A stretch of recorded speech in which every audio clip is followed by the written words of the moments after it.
김재규는 박정희보다 나이가 9살이 아래인 것을 빼고는 공통점이 많았다. 고향이 같고 키도 같고 육사는 동기고 초등학교 교사를 지낸 경력도 같았다. 그의 합수부 진술, 즉 그의 육성을 인용하여 박정희와의 관계를 살펴본다. 1954년 9월경 5사단 36연대장으로 근무할 때 박 장군께서 사단장으로 부임함으로써 재회를 하게 됐습니다. 여기서 상하관계이나 친형제같이 지내게 됐습니다. 1960년 3월 본인은 진해의 육군대학 부총장으로 있고 박 장군께서는 부산의 군수기지 사령관으로 있을 때 3.15 부정선거로 국민들의 원성이 많으니 군사혁명을 일으키자고 동의했습니다. 박 장군께서는 당시 육군대학 총장이시던 이종찬 장군을 주동으로 하는 게 좋은데 그의 의견을 타진해보라고 지시하였습니다. 이 장군을 원거리에서 타진한 바 그는 위험한 일에는 가담할 만한 위인이 못 되어 그대로 박정희 장군에게 보고한 일이 있었습니다. 5.16 후에는 호남 비료 사장도 시켜주시고 준장으로 진급도 시켜주셨으며 육사단장을 거쳐 육관구 사령관 그리고 상당한 위치에 있는 보안사령관직도 맡게 해주셨습니다. 그리하여 각하와 자주 뵙게 됐고 이어서 3군단장, 유정회 의원, 정보부 차장, 건설부 장관, 중앙정보부장으로 등용해 주셨습니다. 1976년 12월 4일 건설부 장관으로 있을 때인데 청와대 비서실장으로부터 빨리 각하 집무실로 가보라는 연락을 받았습니다. 각하께서는 금일 중으로 신직수 부장과 교대에서 근무하라는 명령을 하시는 것이었습니다. 저는 부족한 점이 많은데 되겠습니까? 라고 했더니 연구해서 잘 하시오 라고 하셨습니다. 타인의 추천은 일절 없었고 각하의 의의 중에서 결정된 것입니다. 1978년 어느 날 김재규 부장은 서울 근교에 있는 한 천주교 건물에서 김수환 추기경을 만난 적이 있었다. 이 두 사람의 만남에 배석했던 이동복 당시 부장특보에 따르면 김재규는 담담하게 자신과 박정희의 관계에 대해서 고해성사로 알고 들어주십시오 라면서 이렇게 설명하더라고 한다.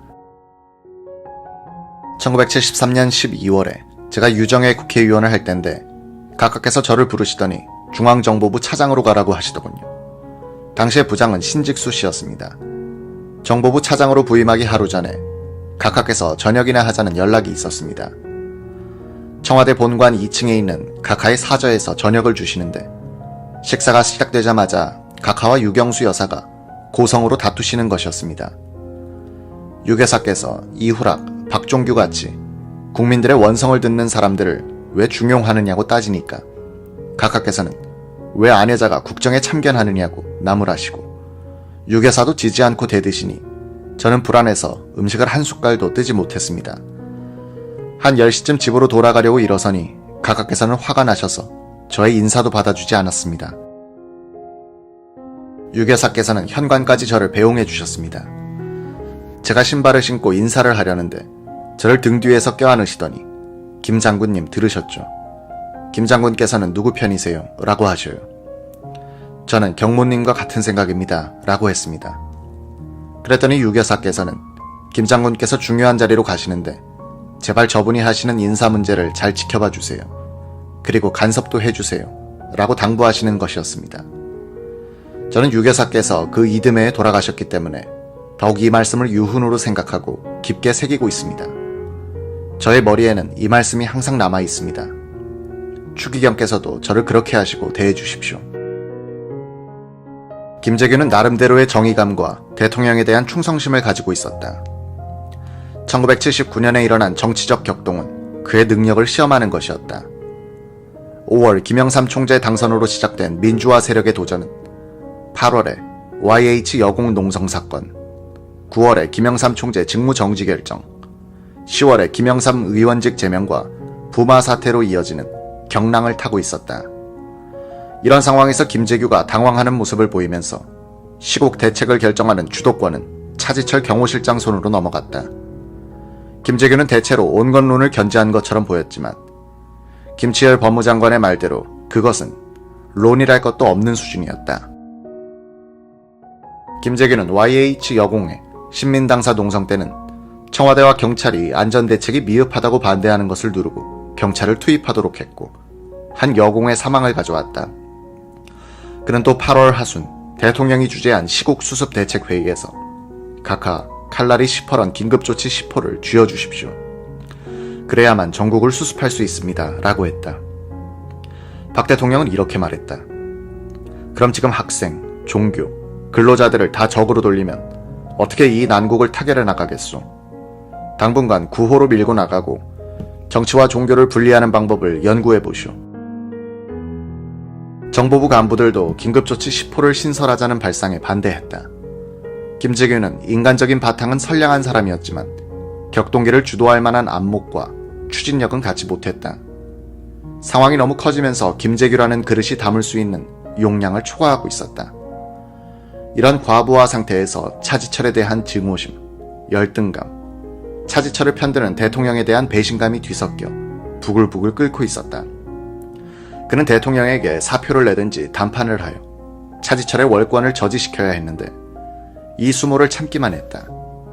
대통령이 워낙 어렵게 보이기도 했고 자신의 논리가 부족하기도 했을 것이다. 울분이 발산되지 못하고 있었기 때문에 폭발성은 증가하고 있었다. 그렇다고 총을 대통령에게 겨눈다는 것은 전혀 다른 차원의 문제다. 그 누구도 상상할 수 없었던 이 행동을 했다는 점에 김재규의 남다른 면이 있다.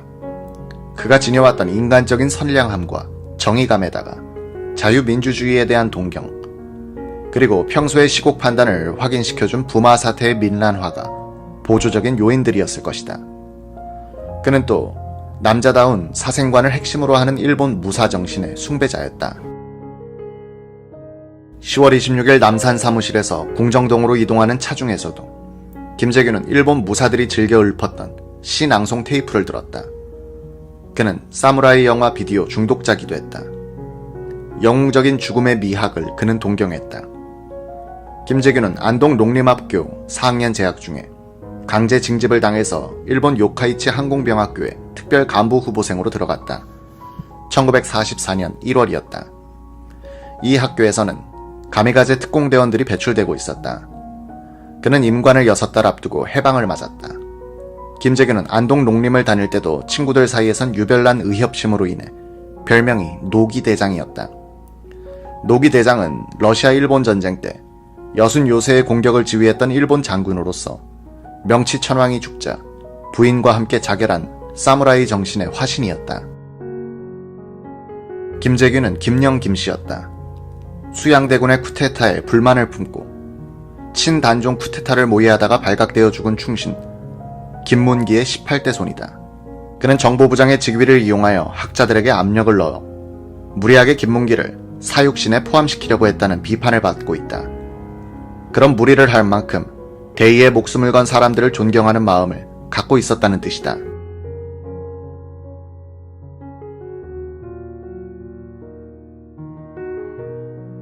다시 나동안방.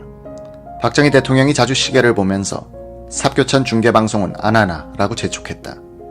차지철이 시간이 되면 틀겠습니다 라고 보고했다. 그 뒤로는 차 실장이 시계를 자주 봤다. 심수봉도 이때 시계를 봤는데 나중에 기억을 살려보니 7시 10분 전쯤이었다. 대통령은 위량복을 벗었다. 오른쪽에 있던 신재순이 받아서 옷걸이에 걸었다. 김계원 차지철도 바깥마루로 나가더니 상의를 벗어놓고 들어왔다. 이때 김재규가 들어왔다. 대통령이 웃옷을 벗은 것을 보고는 김재규도 상의를 벗어 걸고 들어왔다. 대통령은 KBS TV 7시 뉴스를 보면서 미국 대사가 김영삼 총재를 만났다는 보도에 대하여 심사가 다시 뒤틀린 듯 했다. 아니 총재도 아닌 사람과 만나서 무슨 이야기를 한다는 건지 모르겠어. 법원의 판결에 의해서 김영삼 총재의 직무 집행이 정지됐는데도 미국 측이 총재 대우를 해주는 데 대한 불평이었다. 대통령은 김재규 부장을 향해서 퉁명스럽게 던졌다. 거 정보부에서 부산 사태 사진을 만들어주는데 깡패들 사진만 만들지 말고 진짜 소유 사태의 사진을 좀 크게 뽑아 보여주게. 김 부장은 짤막하게 예라고만 대답했다. 박정희는 고향 후배인데다가 육군 사관학교는 동기고 줄곧 자신이 끌어주고 키워줬던 김재규에 대해서는 동생처럼 편하게 대하다가 보니 도가 지나쳐서 여러 사람들 앞에서 무안을 주는 경우가 있었다. 대통령은 자신이 내심으로는 끔찍이 아낀다는 것을 깔고 하는 행동이었지만 당하는 입장에서는 기분이 좋을 리가 없었다. 미국 브라운 장관이 오기 전에 김영삼이를 구속 기소하라고 했는데 유혁인인가 말려서 취소했더니 역시 안 되겠어. 국방장관 회의고 뭐고 볼 것 없이 법대로 하는데 뭐가 잘못이란 말인가. 미국 놈은 범법해도 처벌 안 하나. 각하, 김영삼이는 사법 조치는 아니지만 국회에서 제명한 걸로 이미 처벌받았다고 국민들은 생각하고 있습니다. 구속하면 2번 처벌하는 인상을 줍니다. 정치를 좀 대국적으로 하시죠. 정보부가 좀 무서워야지. 당신네들은 비행조사서만 움켜쥐고 있으면 무엇하나. 딱딱 입건해야지. 정치는 대국적으로 해서 상대방에게도 구실을 주고 국회에 나오라고 해야지. 그러지 않고서는 이번 회기에는 나오지 않을 겁니다. 해외 여론도 좋지 않습니다. 김재규는 이 말을 유달리 강경하게 했다. 그때까지 침울하게 예 하고 있던 태도와는 사뭇 달랐다. 김재규가 약간 불손하게 대통령의 말을 반박한 것은 이미 거사 준비를 시켜놓고 연락이 오기만을 기다리고 있는 그로서는 거리낄 것이 없다고 생각했기 때문일 것이다. 이때 또 차지철이 끼어들어 예의, 전차 이야기가 나왔다. 신민당 놈들 그만두고 싶은 놈은 하나도 없습니다. 언론을 타고 반정부적인 놈들이 선동해서 그러는 거지 문제가 없다고 봅니다.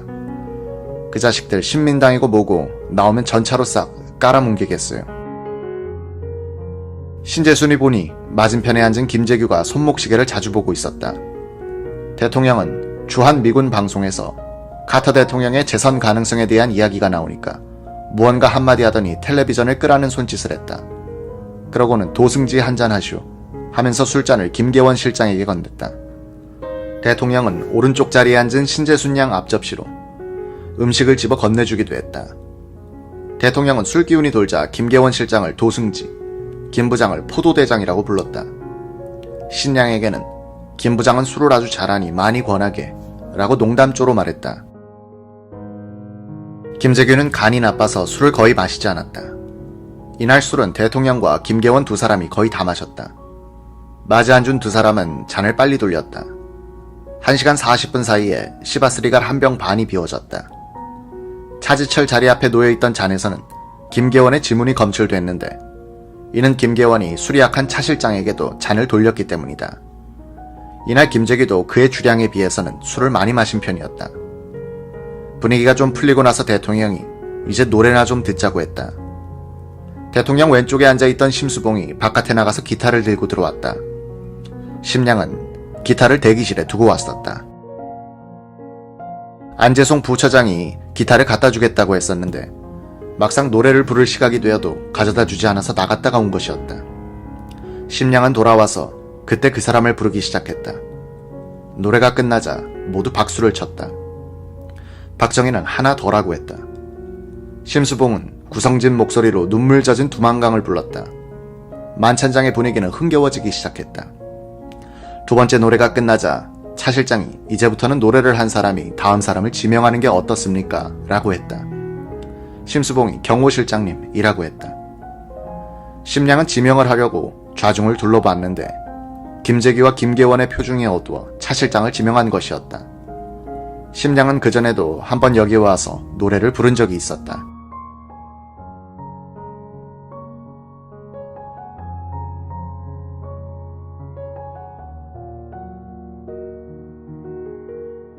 그때 김 부장은 지금처럼 침울하지는 않았는데 하는 생각이 났다. 신재수는 차 실장의 생김새에 어울리는 노래는 군가일 것이라고 생각했는데 엉뚱하게도 도라지 도라지 백도라지 심심삼천에를 부르는 것이었다. 분위기는 한결 고조되어 갔다. 이때 남효주가 들어와서 김 부장에게 귓속말을 하는 것이 심수봉한테도 들렸다. 과장님께서 부속실로 전화가 왔다고 합니다.